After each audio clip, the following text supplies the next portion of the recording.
finally We are in the barn finding projects. So this mirror has been hanging around. We tried to sell it at the barn sale. It didn't sell. And then Zeb had a dresser that he worked on, and it's very not my style. I repaired it, and then I didn't have much time to do anything else with it, so I just kind of slapped some gray paint on it, and it didn't go. The gray's not winning. So I'm going to take this piece home, change out the hardware, add that mirror, and we're going to show you how to mix and match pieces to give them a new look. I also have this hardware that's mix match from a bin that I got all for free, and we're going to zhuzh them up and use IOD molds. Woo! IOD molds to make them better. So I love using cornstarch in my IOD molds, and I'm going to use paper clay here in a little bit. And these will actually go behind those knobs that we just showed you. It's going to do two things. It's going to hide where the existing holes were, and it's also going to allow us to put those new knobs in and make them look more antique. If you have some knobs that need a makeover and you're looking for Iron Orchid Design molds, visit JamieRayVintage.com for the Iron Orchid Designs molds, the paper clay, and the paint and products you see used today. One of the things that I like to do with my clay is roll it into kind of a snake, and I smush that in, and I want it to be all one piece. It gives you the best mold. Then as soon as you get it pushed in the way that you want it, you need to flip it over, peel the back up, and slowly remove the casting that you just made with your clay. for too long. Standing here a while just to take it. Now that the knobs are removed, I'm going to take my molds that I just made with the paper clay and use wood glue. There's a lot of different glues you can use. Wood glue takes a little bit longer to dry, and I like to have my piece flat on its back when I use it, but it dries nice and hard and cures up super tight. I'm going to cover the existing keyhole. There was like this weird modern key lock and key situation, and then we're also going to cover the sides where I have the original holes, and we're going to put those backers in there before we put the knobs in. Radio's playing our song,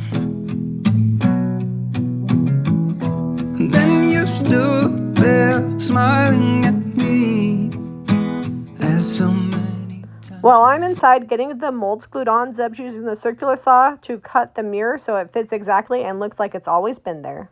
So you guys have heard the phrase, if you give a mouse a cookie.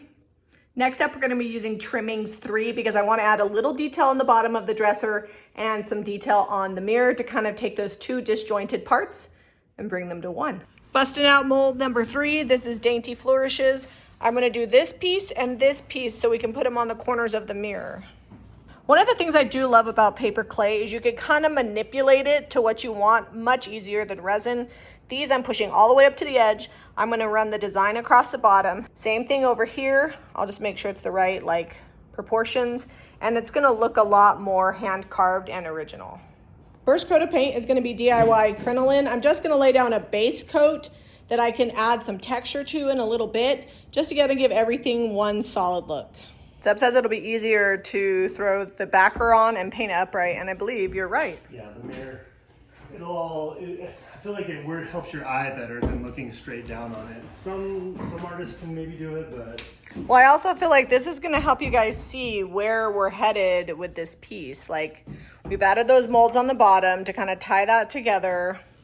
We're getting some detail that this piece did not have from the beginning. Does this look even on the sides? That side has about 1/2 inch. That side, well, 1/3 of an inch. Yeah, that's good. Let's screw it in.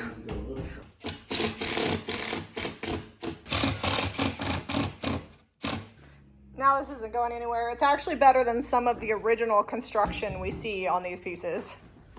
Zeb's taping off the mirror, and I realize as he's taping it off, he's probably also gonna have to paint it, because do you see how far he's leaning over? I would have a big line of paint. I'm too short. Sometimes long arms are handy. Now that my base coat is on, I'm going to mix up a little bit of salt wash with the same color crinoline and just go along the edges. You can mix up as little or as much salt wash as you want. Sometimes I stipple, but in this piece, I'm just kind of brushing the texture across and going along the edges and kind of feathering it in. So it's not gonna be like a crazy texture. It's just gonna add some dimension to this piece. So next up, I am gonna add Sandy Blonde. And this is just gonna be kind of in a few spots that we can distress back to. It's not too much different than the crinoline, and I didn't wait for the crinoline to dry all the way. Next up, weathered wood. We actually just threw the salt wash straight in there.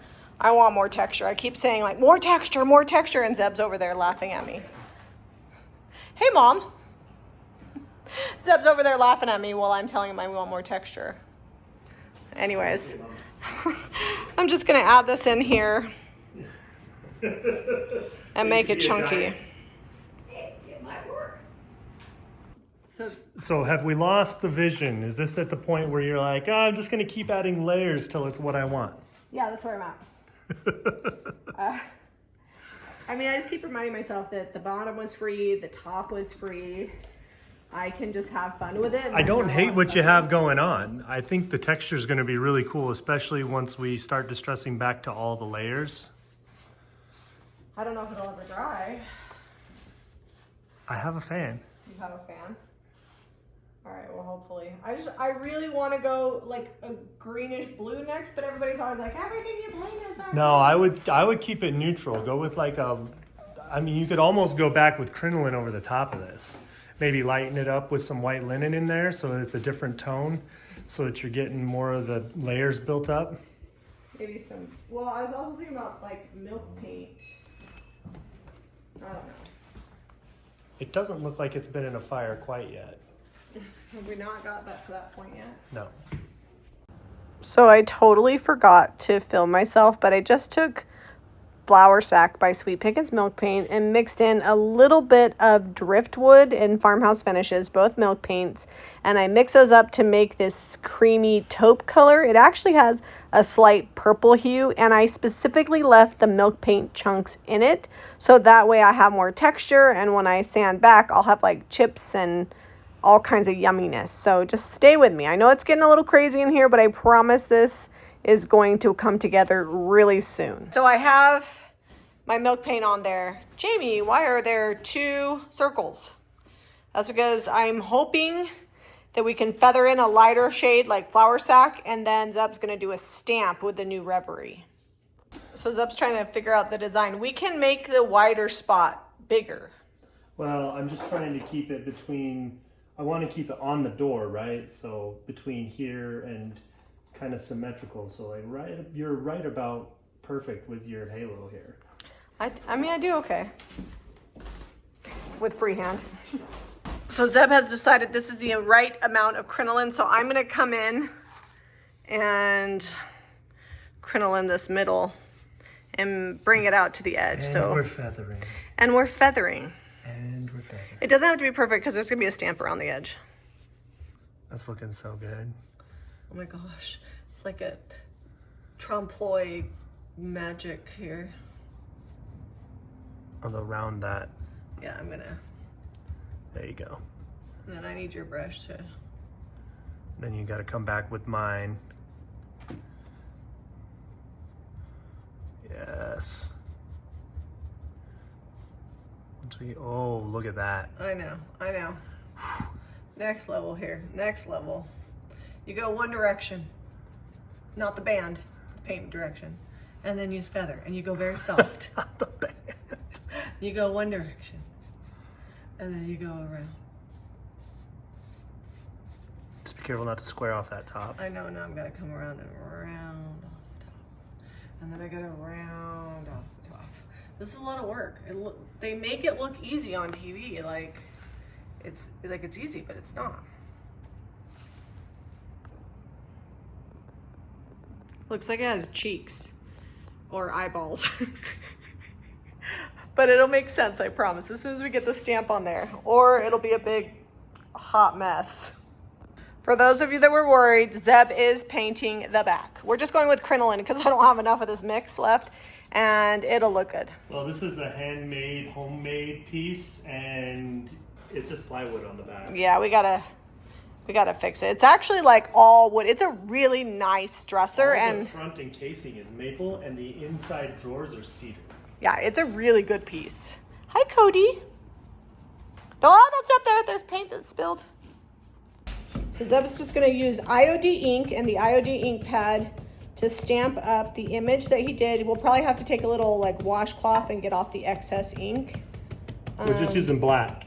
But we're just going straight up black. Ink is gonna give us the most detail. You could use paint, but you would lose a lot of detail and you wouldn't have as long to stamp it. Yeah, the ink has more open time, takes longer to dry up, so that's why I want it, so I can really position this and get it right where I want it and hopefully not get any halo. We can't screw this up. It's been a long day. Rex, what do you think about my dresser? What do you think? You like it? Oh, you don't like the camera. You're so cute though. All right, no pressure, but get it right. Oh my goodness, I hope you painted it right. The first one isn't so bad. Getting the second one to match will be interesting. Now that you're almost done, I feel like this would have been easier if we did it on its back. Yeah, maybe. All the places, oh, I just shifted right there. It's fine. It's so good. All right, we're gonna let that dry and then we'll distress our piece. Now, I'm gonna do now this do the other other one. side. Now the true test is, can you get the other one level? You'll notice I have Zeb do these things because he's much more precise. No, just kidding. Don't be messing with me.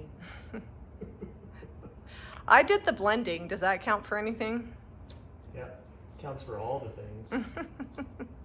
And I put all the molds on it. Normally I make Zeb do the molds because I'm not super patient with them, but I did it. You know what would be great is like a brayer to like push all this. Oh, would you like me to get you a brayer? Yeah, if we got one handy. Here you go. Okay. Yeah. Do you want me to help hold it or? Nope. Oh yeah, that's working real good. Well, don't make it too perfect because it's got to match that side. It'll be okay. Yeah, I did shift. It got all thick up there, but It's all right. It's her hair. Her It's hair shaded. Yeah, definitely the brayer made it go on easier, but I missed this. See, I missed some here. I missed some there. It's fine. we're gonna let it dry completely, and then we're gonna distress it because So quick tip on lining it up. This was my little measurement right here. Oh, well, hopefully I had those. They're pretty close. Because I'm the one that put the molds on, so that might not be your best option. Here's the thing. Even if they weren't even, it's an optical illusion because they're even here. Oh, gotcha. Okay, well, I'm gonna need that. And not even the doors even. See how that door on this side is down a little? So That's handmade. it's good. So this is actually where I feel like the stressful part is. We've got like some really cool light, dark areas. We've got areas with the texture, and I'm just using a putty knife and coming back through and scraping it off because I want it to look like old, worn edges. And then I'm just gonna sand this with some sandpaper.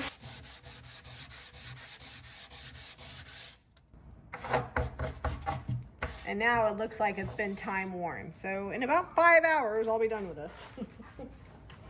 I'll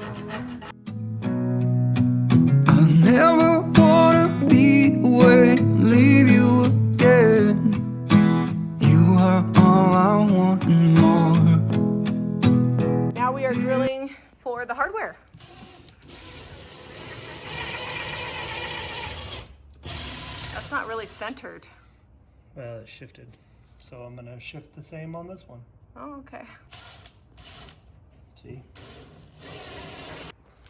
So you're wondering, why is just the side painted? I painted the sides because that's easy to do when it's off. And then I'll paint the fronts once they're in place. Of the knobs? Yeah. Because I always have a hard time, like, how do you paint them that they don't get a mess? So I just painted the sides and flipped them over and let them dry, and then I'll paint the tops. On the drawer, we did the same thing, drilled through the molds. So that way we could add the mix match knobs that I had only painted just on the sides. So once we get them in, then I'm going to go ahead and paint the tops. I'm going to wind up using 2 coats of cottage color and white linen, and then they'll be ready for wax. Last step before any of the decorative waxing is going to be clear wax. I could stop at clear waxing and be done, and it'd be sealed. But you know me, it's going to be a little bit dark wax, a little bit of gold wax. I'm going to get really scared, then I'm going to buff it in, then I'm going to put it on another layer, but the finish work is where the magic happens. I definitely would not seal this with a liquid top coat because we have lots of chippy crackle, and I feel like that would just make it chip kind of uncontrollably. So, are we using dark wax or black wax? This is dark. dark wax. We've already clear waxed, and now we're making all the molds pop. And you kind of want to take it and give it a halo around it and bring it down, because over time these crusty old pieces will get wet and rusty and dirt will fall. So yeah, this is how I make dark wax look good. Is your rag wet or dry? This rag is dry. If I need to remove some, what I'll do is I'll actually get some clear wax and go over it, and you don't need wet rag. That looks good. And we will dark wax these knobs. We're just waiting on my paint to dry. Is that too much? Too little? Not enough? No, I think it looks good. Okay. Somewhere else that we like to make it dirty is around the edges where people would touch it over time. And he has just a little bit of wax. You don't have to use a ton. In fact, your dark wax container should last you a really long time because it's really just for accents. It's already sealed with the clear wax that we put on it. Zep, tell me the story that you just told me about that piece we had in our living room. So we were just discussing the very first time we dark waxed something for a custom piece, and we hadn't dark waxed a lot of things, and we didn't clear wax beforehand, and it was a mess. Like, I almost had to repaint that whole piece because it got way too dark. But you know, we worked about 20 extra hours getting it to where we were happy with it. The customer ended up loving it, but lesson learned, clear wax is your best friend when dark waxing. I think I almost burned that piece. The only problem was that we were working on it in our living room because it was wintertime. And wasn't it like a giant entertainment center with cubbies and shelves? And yeah, it was like one of those real ornate, almost looked like a hutch, but had a place for a TV in the middle. I still have PTSD from that. Like, that's why I didn't dark wax for the longest time. But now I see pieces like this and you put the dark wax on and it just wouldn't be the same without it. And now we're gonna film the most satisfying part of painting furniture. Still gonna have to do some razor blade work. It's all right. We always do.